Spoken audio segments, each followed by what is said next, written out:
This is Fred Beck from Fred Talks Fighting. Today I'm very lucky to be joined by Jeff Mayweather. So Jeff, what's been going on with you, mate?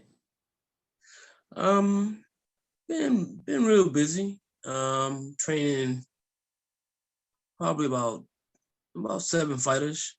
Had a couple. I have amateurs and I have pros. I got I just had two guys win yesterday.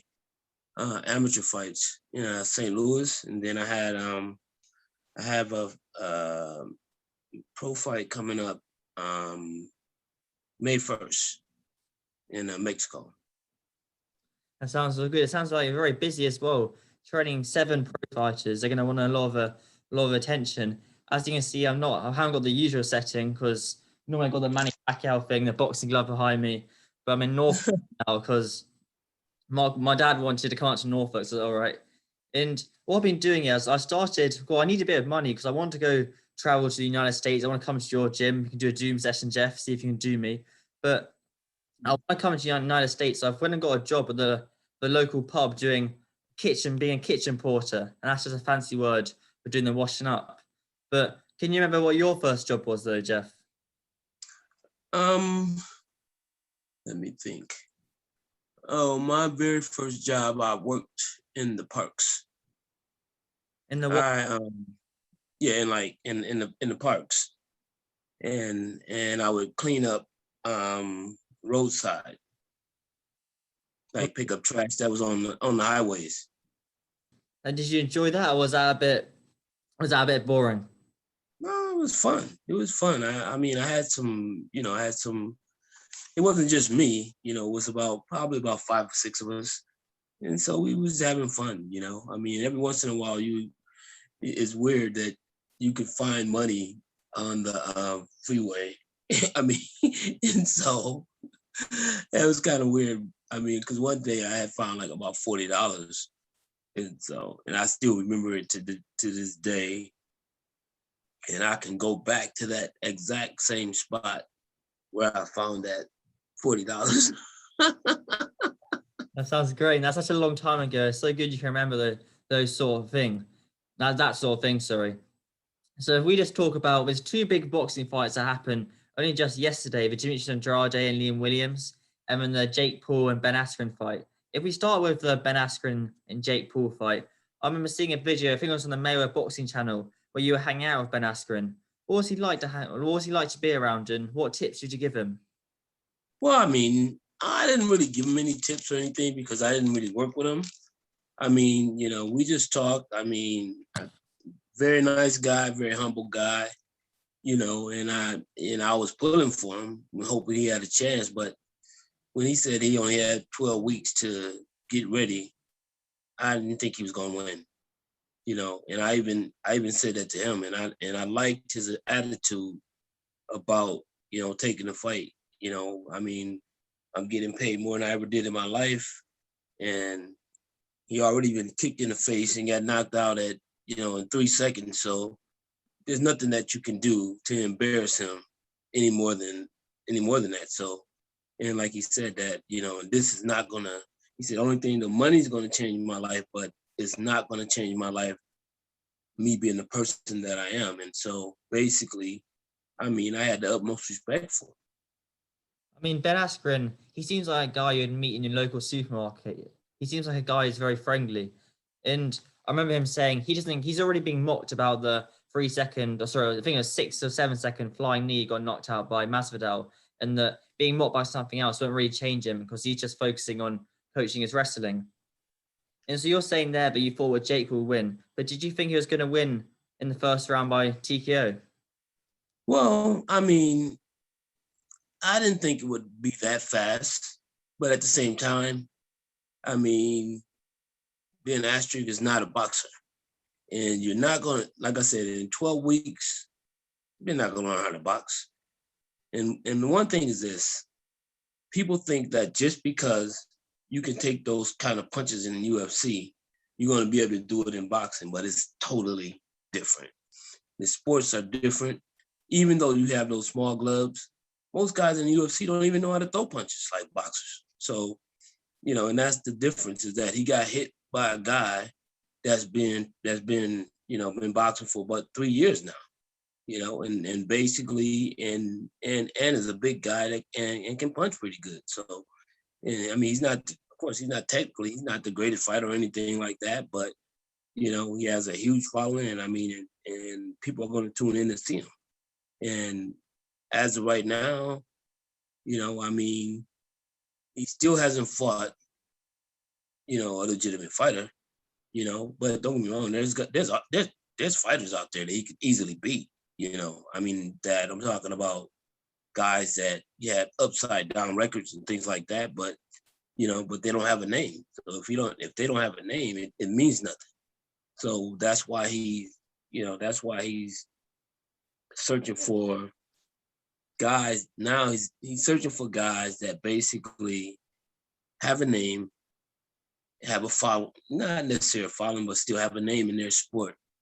And then he challenges them, but if he keeps challenging guys that hasn't had no boxing skills or done nothing or have a name in boxing, I mean, to me, he's really doing nothing. He's doing nothing, but it's impressive, but it still is nothing to me,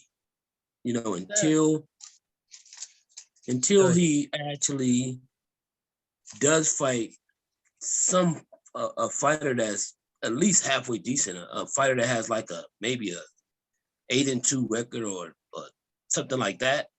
I mean, he still hasn't, to me, he hasn't made his mark in boxing. But I mean, until he actually does challenge someone that's really a boxer. I mean, he fought Gibb, which was probably 30 pounds lighter than him. Then he fought Nate Robinson, who was also probably about 20 pounds lighter than him. And then he fought Ben Askren, that was totally a guy that was a world-class wrestler and not a boxer, and gave him 12 weeks to get ready for boxing. And that's the end result of it. So very good points there. To be fair on Jake's half, though, most prospects in boxing, when they're coming up, their first 5 fights against people, as you would say, with upside down records. So Jake's kind of doing the same thing there. But like you said, until he fights someone with like an 8-2 record or a bit of someone, because all the people he's fought, they've all been on their debut. Until he fights someone with a decent record, then he'll probably... Yeah, I mean, but I'm saying, he has to fight someone who's actually a boxer. But I mean, don't get me wrong. I mean, I'm just saying that in a sense, if he really want to be respected as a boxer, because you can't. I mean, because who's going to fight? Who's going to fight next? Or a person that ride horses, or somebody that figure skates? What are he going to do? He picking every sport except boxing. That's actually a very good point, Jeff. One of the fights that me brought up in the past, which would do a lot of pay-per-view buys, would be him against his brother, Logan Paul. I doubt that fight would happen. His brother. No, I doubt that. I mean, fight Logan Paul. Who do you think would win? Logan Paul. I don't necessarily know who would win. I mean, don't get me wrong. I mean, as of right now, you would lean toward Jake, because Jake got wins. Logan has no wins. So, I mean, but and plus, I mean, they'll never fight. They won't fight. I mean, because the one thing is that you see how he cried like a little bitch when he lost to KSI. I mean, I saw that. He's not gonna fight his brother. I mean, it's different. If his brother got knocked out or was hurt really bad or something, I mean, you may have had a reason, because then you're thinking that maybe possibly, something happened to him where he can't fight no more, or he's not gonna be the same. He just lost the fight. He's crying like a complete bitch. Yeah, I know. It was a bit odd. I'll put it in that way. It was a bit odd. And the one thing that I've been seeing a lot of people talking about, everyone's like, oh, he should fight KSI now. And the thing, I think Vidal was KSI's coach, said it before, but he wouldn't want KSI, he wouldn't really want to fight Jake Paul yet until KSI's had another fight. Because when you think about it, Jake Paul, I know he's beating kind of bums, but he's putting in that work. He's going through those training camps. That's 3 training camps he's done now. And KSI has kind of done 1 full training camp. So we'll be a lot behind. But if they No, fought KSI and Jake Paul fought, what do you think would happen since you've watched? well, I mean, I think that maybe right now I would still even lean toward with KSI, but if this fight doesn't happen soon, I would have to go with Jake, because I mean, he's learning. He's actually learning. He's out there. He's out there. He's fighting, and the more you fight, the better you're gonna get. That's a very I completely understand. Now, if you move down a few weight classes, but up a few skill classes, if that's even a thing. Devin Haney is now facing Jorge Linares. I think this is Devin. I think this is Devin's toughest test of his career. Devin's boxed out of the Mayweather gym quite a few times. So yeah, I know Devin real well. The guy he's fighting, I never heard of. I mean, don't get me wrong. I'm involved in boxing, but I guess I'm just involved in boxing now on basically just the highest level. And a lot of the guys that I don't know that are coming up on the scene, I just don't know them, And so I don't even know nothing about the guy that Devin's fighting. But I hope that is a good fight. I hope that is a good fighter. And I think that's something that Devin needs, because, I mean, to be honest, as of right now, Devin hasn't really fought anybody of any merit. I mean, namesake, yeah. I mean, but when you're talking about fighting Yorkis Gamboa, who had just got knocked out, and then, by Tank and Crawford, I mean, he wasn't the same fighter. So, I mean, and that's the biggest name he has on his resume. I feel a bit sorry for Devin Haney in a way, because my confusion is about it really is Ryan Garcia is Devin Haney's mandatory fighter. Devin Haney's WC champion. Ryan Garcia is ranked number 1 WC, so they should fight. And that fight could have been made because they're both under zone. But now Ryan Garcia, he was saying he's either going to fight Tank, Jorge Davis, or Manny Pacquiao. And now he's fighting for Fortuna for number 1, because both of them are kind of ranked at the number 1 spot. And I just don't understand why he just didn't fight Devin Haney. But do you think Ryan Garcia and Devin Haney's one of the fights to make in lightweight, or would you much rather see Devin Haney versus Teofimo Lopez? I mean, I think that, of course, to me, I think that you have Devin, you have Teofimo, you have Tank, and you have Garcia. Those are the big 4 in that weight class. And I think that those fights have to happen. I mean, because everybody can just talk. Talk is talk. And I mean, the one thing is that and I mean, like you said, I mean, if he was his mandatory, why didn't he take the fight? Stupid.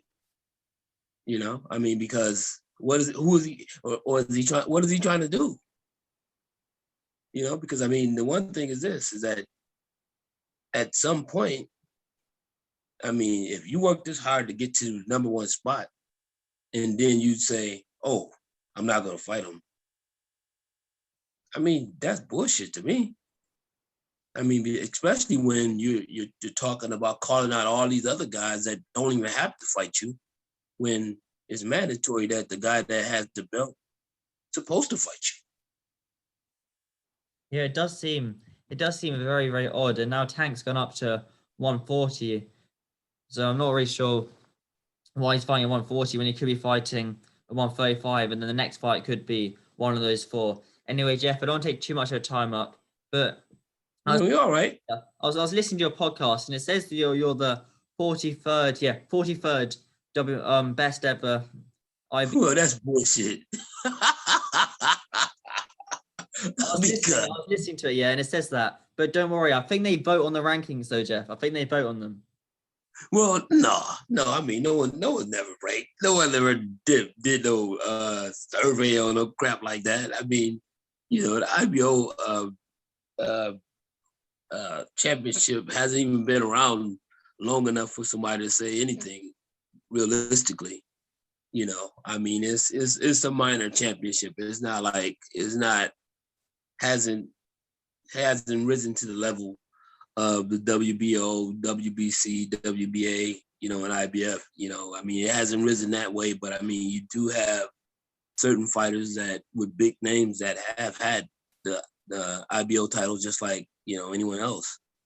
You know, I mean, it's a big deal in the UK, more so than it is here, you know, because I mean, you have Chris Eubanks and he's getting paid great money for the IBO title. He don't need no other title, you know, and I mean, he's still getting paid just as though he's, you know, a legitimate world champion like the IBF, WBA, WBC, you know, and I mean, and that's great, you know, and I mean, don't get me wrong. And then you also had Anthony Joshua had it.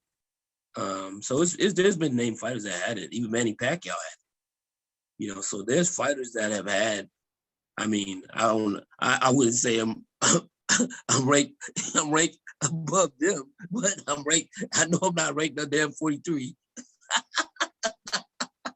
Well, their IBO champion is current, and you're IBO champion as well, Jeff. So I'm sure your name belongs to that mix. All right, Jeff, I don't take too much of your time, so thank you so much for your time. And I was listening to the podcast today. You just had a new episode out. Where can people find your podcast at? I'm pretty sure we're on Spotify and we're on YouTube as well. And but our next podcast, we're gonna try to go live. You know, so that should be fun.